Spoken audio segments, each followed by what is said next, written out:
Trigonometry की हमारा सबसे बड़ा रेट है जिसके वजह से हमारा 10th स्टैंडर्ड 11 12 स्टैंडर्ड में तकलीफ हो रहा है। अच्छा, पहला तो ये लोगों को मालूम नहीं कि फैक्टराइजेशन और डिफैक्टराइजेशन होता क्या है, दोनों में फर्क क्या है। मैथ्स का फाउंडेशन फॉर्मूला से होता है और हमने स्टार्ट किया है, कुछ ही दिन में लाइव सेशन चालू होने वाला है।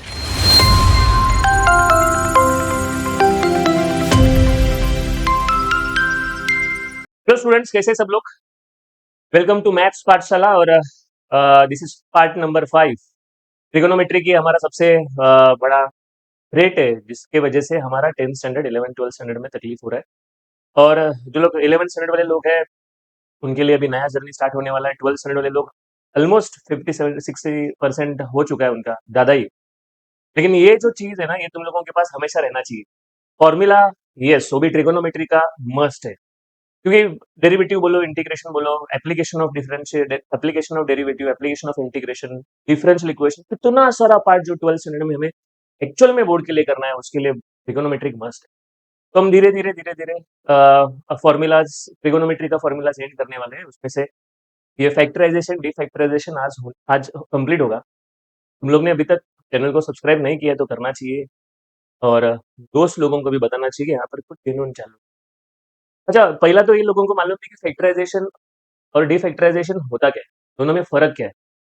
तो इजी है। तुम लोग अगर 10th स्टैंडर्ड में ये अगर क्वाड्रेटिक इक्वेशन को सॉल्व करते थे तो इसके फैक्टर्स ऐसे आते थे। मैं 10th स्टैंडर्ड वाला बात कर रहा हूँ, थोड़ा बहुत याद रहेगा। तो फैक्टराइजेशन का मतलब क्या होता है? ये एडिशन सब्ट्रैक्शन वाले लोगों को मल्टीप्लिकेशन में लाना है। फैक्टराइजेशन, यस, ये एडिशन सब्ट्रैक्शन को मल्टीप्लिकेशन।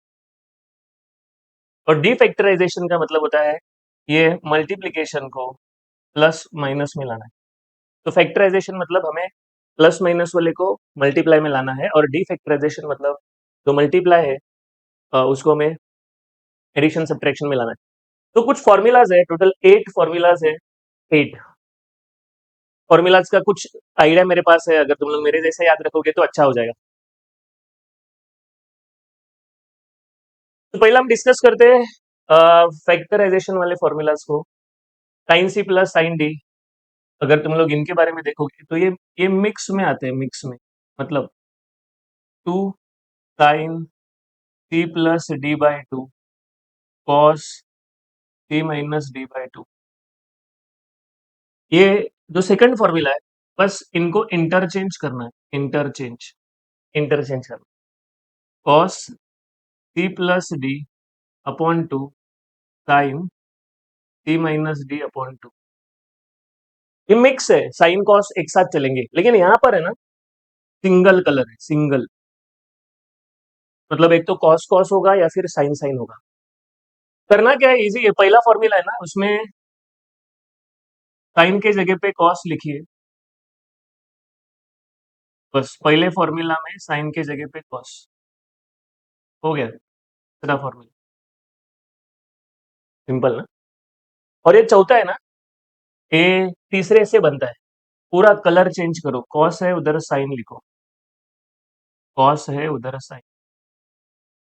और एक चेंज है, कॉस के जगह पे साइन लिखा, लेकिन और एक चेंज है, इसको ना उल्टा करना है। सी माइनस डी के जगह पे डी माइनस डी करना है। दो चेंजेस है, कॉस के जगह पे साइन करना है, और ये जो सी माइनस डी है उधर डी माइनस सी करना है।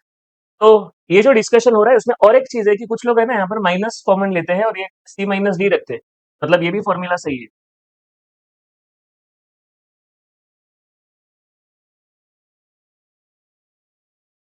ये भी सही है अगर माइनस बाहर ले गया तो दोनों में से जो तुम लोगों को कंफर्टेबल है वो करना चाहिए। लेडीज एंड जेंटलमैन, ये तुम लोगों का फैक्टराइजेशन वाला डिस्कशन हो गया। बिना लॉजिक का फॉर्मूला याद नहीं रखना चाहिए। यस, बिना लॉजिक का फॉर्मूला याद रखोगे तो फिर वो टेम्पररी हो जाएगा, लॉन्ग टर्म में तुम लोगों को लॉजिक लगेगा।